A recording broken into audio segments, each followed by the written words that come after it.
পেহেলগাম হামলার জেরে ভারতের প্রতিশোধমূলক পদক্ষেপে জবাব দিয়েছে পাকিস্তান।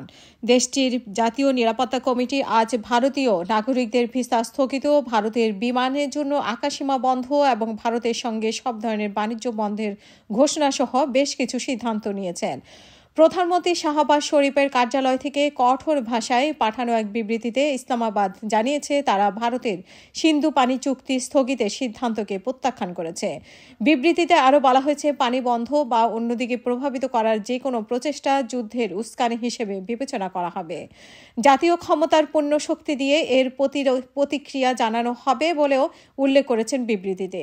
একই সাথে ভারতের সাথে সমস্ত দ্বিপাক্ষিক চুক্তি স্থগিত রাখার সিদ্ধান্ত নিয়েছে।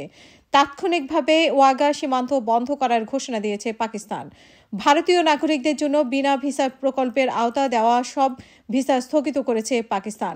ইসলামাবাদে ভারতীয় হাইকমিশনের কূটনীতিকদের সংখ্যা ৩০ জন কমিয়ে আনতে এবং ভারতীয় প্রতিরক্ষা নৌ ও বিমান উপদেষ্টাদের ৩০ এপ্রিলের আগে পাকিস্তান ছেড়ে যেতে বলা হয়েছে। ভারতীয় মালিকানাধীন বা ভারতীয় দ্বারা পরিচালিত বিমান সংস্থাগুলোর জন্য তার আকাশসীমা বন্ধ করে দিয়েছে।